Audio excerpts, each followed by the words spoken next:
Hiu. Apaan tuh? Halo, perkenalkan kami dari kelompok 2 dari kelas 11 MLB 1 yang beranggotakan Saya Anissa absen 8. Saya Anissa absen 14. saya Chelsea absen 15, Saya Tia absen 29.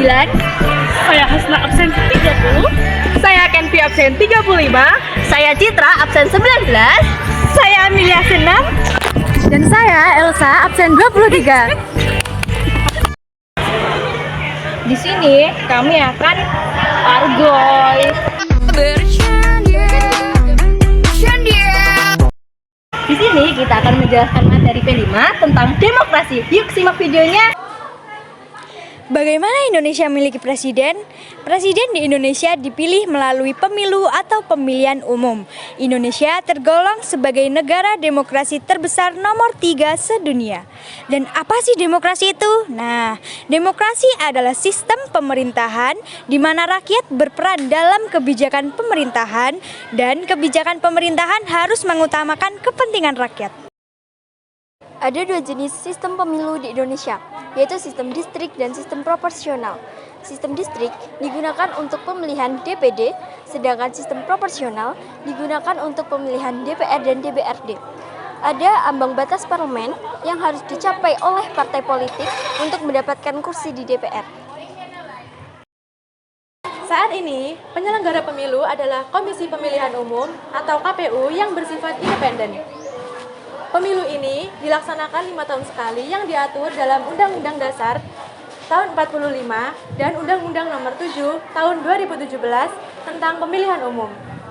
Pemilu ini didasarkan atas asas nuber jurdil, yang berarti langsung, umum, bebas rahasia, jujur, dan adil.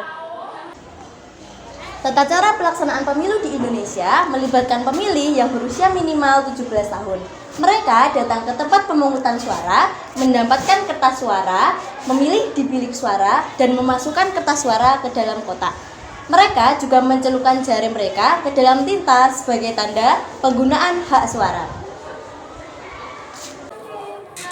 Sejarah pemilu di Indonesia mencakup era demokrasi parlementer, demokrasi terpimpin, dan era Orde Baru sebelum akhirnya menuju era reformasi.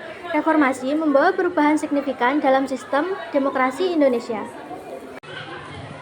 Pemilu presiden diadakan pertama kali pada tahun 2004, dan sejak itu Indonesia telah memiliki beberapa presiden terpilih, termasuk Susilo Bambang Yudhoyono dan Joko Widodo.